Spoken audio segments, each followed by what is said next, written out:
Gracias por acompañarnos en su programa Acceso Directo. Y el día de hoy, créanme que va a estar interesantísimo el programa, porque vamos a hablar de algo que nos gusta mucho y desconocemos, el mero. Este pez que es todo un personaje aquí en Yucatán. Y bienvenido sea a su programa Acceso Directo, un espacio que nos sirve para divulgar el trabajo que hacen nuestros científicos e investigadores, ¿verdad? Para eso estamos con la doctora Claudia Verónica Durruti Laguna. Es de la Unidad Multidisciplinaria de Docencia e Investigación del Campus UNAM en Yucatán. Y todos en Yucatán conocemos al mero de distintas formas. Hay quienes lo conocen porque les encanta frito y lo comen cuando visitan la playa. Otros porque les gusta capturarlo como deporte o porque es su trabajo e ingreso familiar. Hay quienes lo ubican porque es un pez producto de exportación y genera divisas al Estado. Otros más saben que puede llegar a ser motivo de disputas y problemas. Por ejemplo, cuando está en veda y no debemos de pescarlo. O sea, no debemos de pescarlo, comercializarlo y mucho menos ser cómplice comiéndolo. Es un ser vivo muy interesante, además por su biología e importancia ecológica en el medio marino. Tomamos en cuenta la problemática de la pesquería de estos peces y para esto nos encontramos aquí en la unidad CISAL y vamos a hablar ahora sí con quien los estudia y sabe qué está pasando en el mundo del mero. Háganos un poquito de historia, doctora. Estamos aquí en la unidad de reproducción invernadero. ¿Qué es esto? Bueno, bueno, muchas gracias por su visita aquí en nuestras instalaciones de la universidad. Estamos en el área de reproducción de peces marinos de la UNDI-CISAL, dentro del campus UNAM Yucatán, en donde se hacen diferentes estudios en temas de reproducción de peces marinos de importancia comercial. Y lo que vamos a hablar ahora es el mero, que digamos es un proyecto que lleva la universidad desde hace un rato, y empezamos a trabajar con esta especie. El primer ejemplar que tuvimos nosotros aquí en la unidad fue en junio del 2011, que junto con la participación de unos pescadores de aquí de CISAL, nos dimos a la tarea de saber si era factible colectar un animal adulto cerca de la costa, que aguantara, traerlo vivo al laboratorio y luego qué necesitábamos nosotros como para mantenerlo, digamos, en las mejores condiciones. Fueron, digamos, los primeros ensayos que fuimos teniendo con este ejemplar. Colectamos uno y pues nos encariñamos tanto que hasta nombre le pusimos al pez. Y estuvo Chucha. aquí, Chucha, le pusimos Chucha, ¿no? Y Chucha andaba muy bien aquí, comía, y con ella aprendimos muchas de las consideraciones que nosotros deberíamos de mantener en el laboratorio para poder tener estos, digamos, ejemplares, ¿no? ¿Qué tan difícil es traer un mero de su medio ambiente, de su hábitat, a traerlo a un laboratorio? Bueno, no cualquier organismo que nosotros extraigamos del medio natural, pensemos que lo vamos a llevar a un sitio con condiciones diferentes, ¿no? No es tan fácil, hay algunos ejemplares que responden mucho mejor que otros. El mero es muy noble en cuanto a, es muy resistente, nos permite poder trabajar con ellos, pero también debemos de ser muy cuidadosos en muchas características que el mismo pez tiene, que nos permitan llegar aquí al laboratorio con los animales lo más sanos posibles, ¿no? Doctora, ¿qué características presentan los mero que los hacen interesantes? Porque día a día nos están asombrando. Sí, los meros en general son muy interesantes por muchas cosas. Primero, son animales muy longevos, pueden llegar a vivir hasta 30 años o un poco más, dependiendo de la especie, ¿no? Pero son animales muy longevos. Pueden alcanzar diferentes tallas. Hay la mayoría de la gente que ha visto algún documental de buceo, ha visto que los buzos luego van con un mero muy grande, el mero Goliat. Este mero puede medir hasta un poco más de 2 metros, son animales muy grandes y eso también llama mucho la atención. Hay algunos que tienen unas coloraciones muy vistosas, pueden ser naranjas, pueden tener motas a lo largo de su cuerpo. Su forma es muy es como muy bonachona, es así como gordito, robustito, es muy atractivo visualmente, ¿no? Y en el caso, por ejemplo, del mero rojo, pues tiene una serie de manchas de color blanco que lo hacen muy atractivo, ¿no? Tienen ojos saltones, lo cual permite que se vean así como coquetones también los peces, entonces son muy atractivos. ¿Son azules? Como visuales. ¿Son azules? No. Son de color café rojizo, por eso el nombre de mero rojo, pero sus ojos son iridiscentes. Dependiendo cómo el haz de luz llegue al ojo, pueden llegarse a ver los ojos tonalidades azules, a veces tonalidades verdes, ¿no? Dependiendo la cantidad de luz que les llegue. Otra cosa muy interesante también de estos peces es que son depredadores tope. Son organismos marinos, netamente marinos, que cumplen una función muy importante dentro del mar.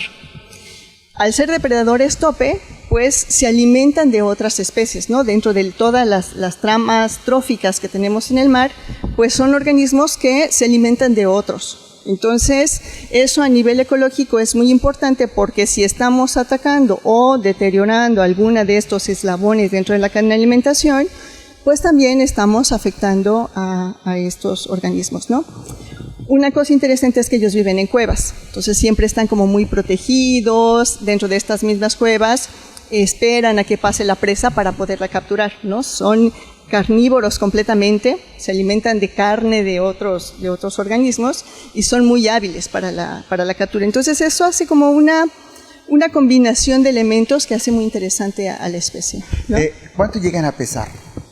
Varía, puede llegar más de 50 kilos, hasta 300 kilos o un poco más, dependiendo la especie y dependiendo la talla, ¿no? Pero nos vamos a un corte comercial y regresamos, estamos conociendo al mero. Regresamos.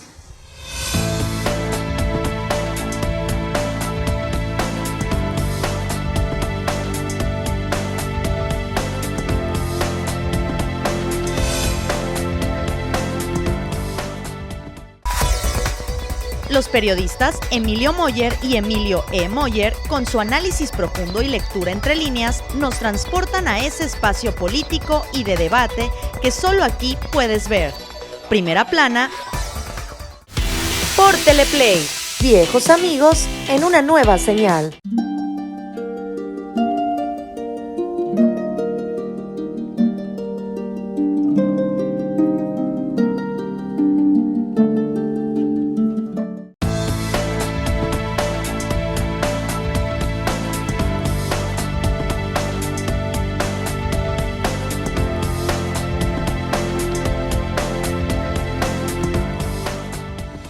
Gracias por acompañarnos en su programa Acceso Directo, un espacio para divulgar el trabajo que hacen nuestros académicos y científicos. Y para eso el día de hoy nos encontramos en la Unidad Multidisciplinaria de Docencia e Investigación de la UNAM, aquí en su campus en Cisal, y estamos platicando con la doctora Claudia Verónica Durruti Lagunes. Y nos va a hablar del mero, nos está hablando del mero. ¿Por qué estudiarlo? ¿Para qué estudiarlos? Bueno, en el caso de, ya la mayoría de las personas ubica toda la problemática y todas las circunstancias que tenemos alrededor de esta especie.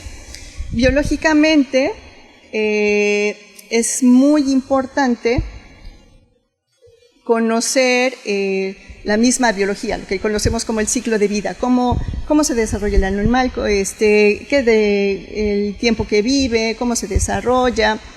Y en la mayoría de los peces, en algunos de los peces hay diferentes estrategias que ellos utilizan para reproducirse. Recordemos que todos los seres vivos en la naturaleza necesitan reproducirse para dejar descendencia, claro, y entonces mantenerse en este planeta.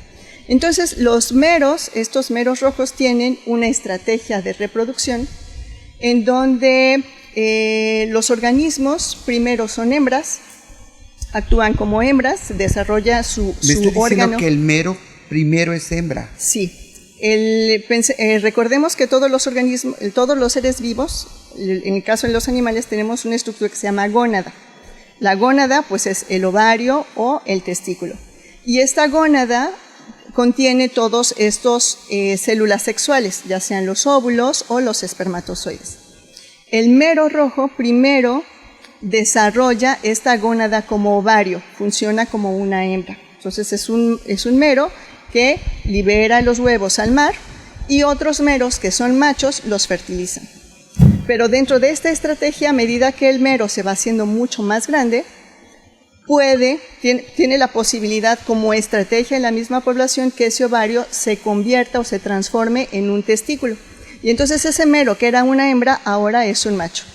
Y fertilizará los huevos de otras hembras. Entonces eso biológicamente es muy interesante porque conocer todos los mecanismos o entender los mecanismos que hacen que esta hembra cambie a macho nos permitirá entender qué es lo que está pasando en el medio natural que está o acelerando o disminuyendo o retardando. Y en el caso de los trabajos que estamos haciendo aquí en la universidad es conocer estos elementos que nos permitan acelerar el proceso, detenerlo, conocerlo con posibilidad para poder tener tanto machos y hembras aquí en el laboratorio. Y o sea, usted me dice que el mero primero es hembra. Es hembra, sí. O sea, su primera reproducción es como hembra. Es como hembra, sí. ¿Cómo puede elegir ser macho? Ahí es la pregunta de los 64,000. ¿Cómo hacerle, no? Se ha visto que para muchas otras especies es una combinación de factores. Tiene que ver cuántas hembras hay. Si hay muchas hembras y hay pocos machos, seguramente eso sea un indicador de necesitamos como población dejar descendencia, entonces alguno de nosotros tendrá que funcionar como macho.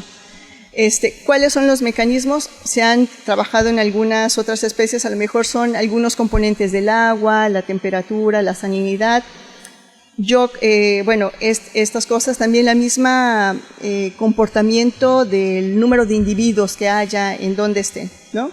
Seguramente hay nuevos elementos que poco a poco tendremos que irlos descubriendo y entendiendo, ¿no? Para saber estos cambios. ¿A los cuántos años de vida puede reproducirse el mero como hembra? ¿A los cuántos años? Porque después puede elegir ser macho. Sí, aquí hay varios trabajos que han hecho a nivel de biología pesquera y se calcula que más o menos entre 2 a 4 años de vida es cuando comienzan a funcionar como hembras, siempre que tengan por lo menos de 50 centímetros, ¿no? Menos de 50 Menos de 50 comenzarían, pero más o menos alrededor de los 50 centímetros es cuando comienzan a funcionar ya como reproductores.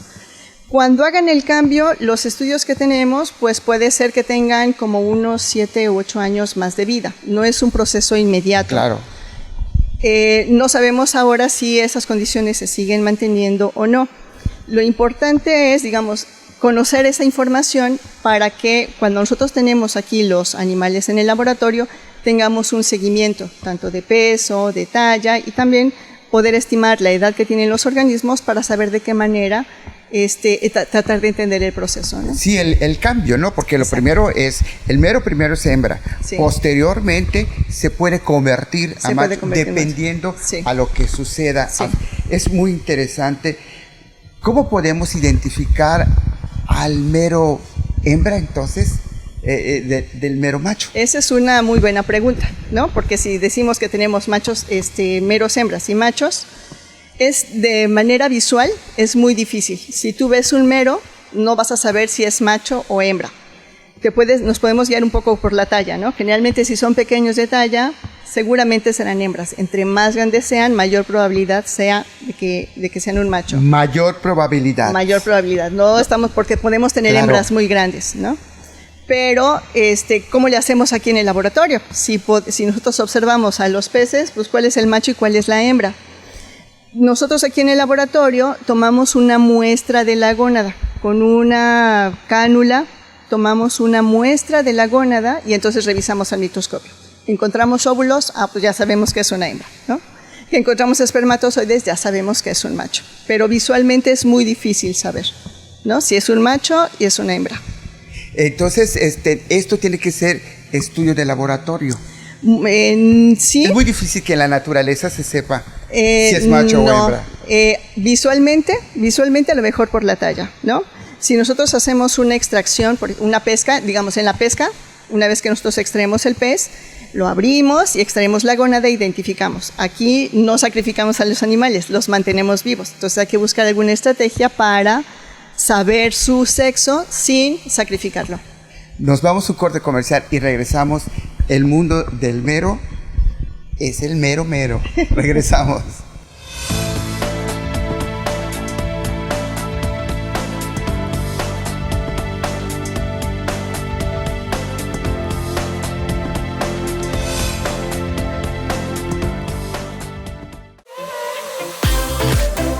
Conoce las maravillas que presenta la península de Yucatán para divertirse y vacacionar en Getaway. Por Teleplay, viejos amigos en una nueva señal.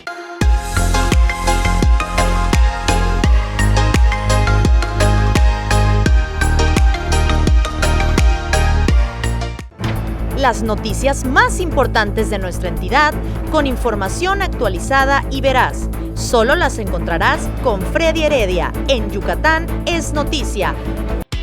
Por Teleplay, viejos amigos en una nueva señal.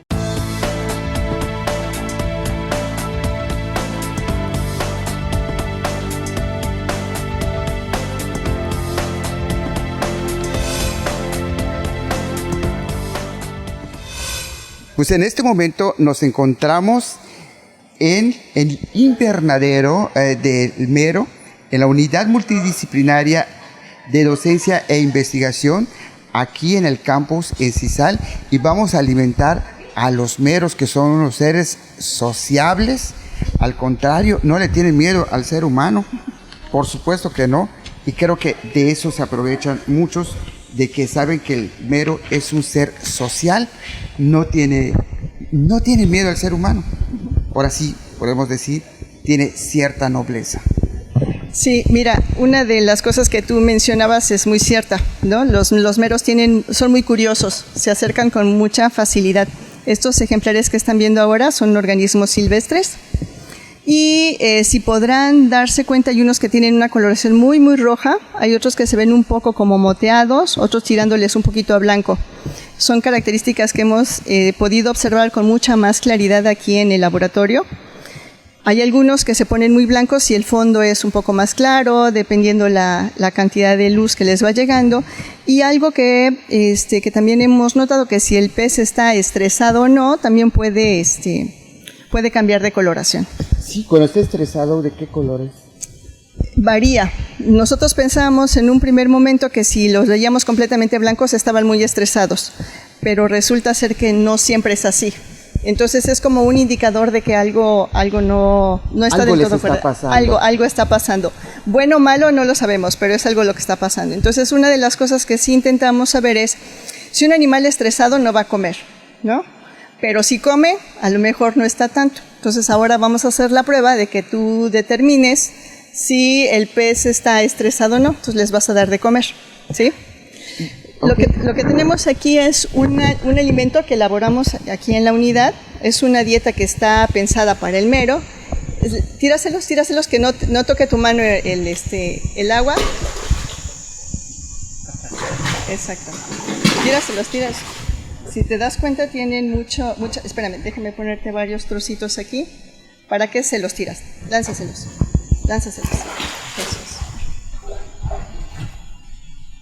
A ver, te doy otros trocitos más. No se los rompas. Ok. Nada más así tíraselos. Exacto. Si se los rompes, está muy chiquitito si no lo capturan. Entonces, si está de un tamaño adecuado para la forma de su boca, el tamaño de su boca, lo puede capturar.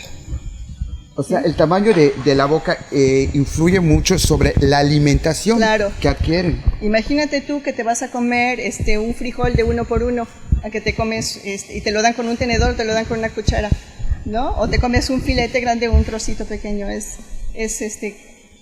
características que tienes que ir más o menos observando. Y vemos el movimiento de sus aletas, igual llamó mucho la atención. Sí, tienen las aletas, bueno, las laterales, para girar hacia un lado o hacia otro, la caudal que les ayuda a moverse con mucha facilidad y alcanzar más rápido la comida.